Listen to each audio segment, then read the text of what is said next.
Ukraine's President Volodymyr Zelensky sounded the alarm on November 4. There were 11,000 North Korean military personnel operating in Russia's Kursk region. He added that the response from Ukraine's partners had not increased despite allegedly more numbers of North Koreans aiding Russian troops in the ongoing conflict. Donald Trump was elected the President of the United States of America after Americans went to polls on November 5, capping a remarkable comeback 4 years after he was voted out of the White House. Trump beat Vice President Kamala Harris in both the popular vote and the Electoral College, while also winning the Senate and House.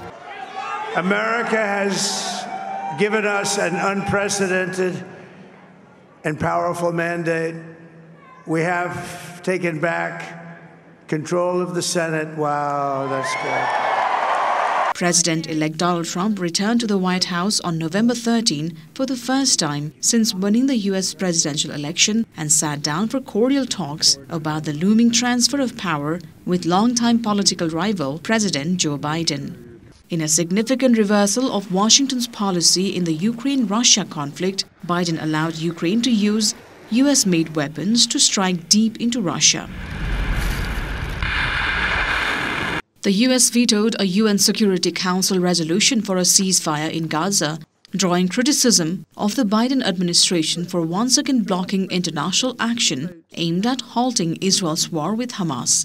On November 20, the International Criminal Court issued arrest warrants for Israeli Prime Minister Benjamin Netanyahu and his former defense chief, as well as a Hamas leader, for alleged war crimes and crimes against humanity. On November 21, a new kind of Russian missile carrying 6 warheads struck Dnipro, Ukraine.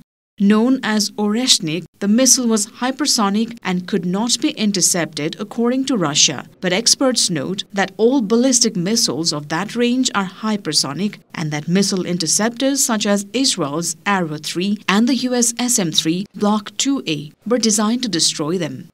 Spain earmarked 10.6 billion euros, equivalent to $11.55 billion in loans and grants to help the victims of flash floods that hit the eastern coast of the country around Valencia. Thousands of protesters filled the streets of Valencia on November 9 to demand accountability for the regional government's handling of catastrophic floods that had claimed the lives of more than 220 people. At COP29 in Azerbaijani capital Baku, countries agreed on November 24 to an annual finance target of $300 billion to help poor countries deal with the impacts of climate change, with rich countries leading the payments, according to a hard-fought deal clinched at the conference. The new goal is intended to replace developed countries' previous commitment to provide $100 billion per year in climate finance for poorer countries by the year 2020. That goal was met 2 years late in 2022 and expires in 2025.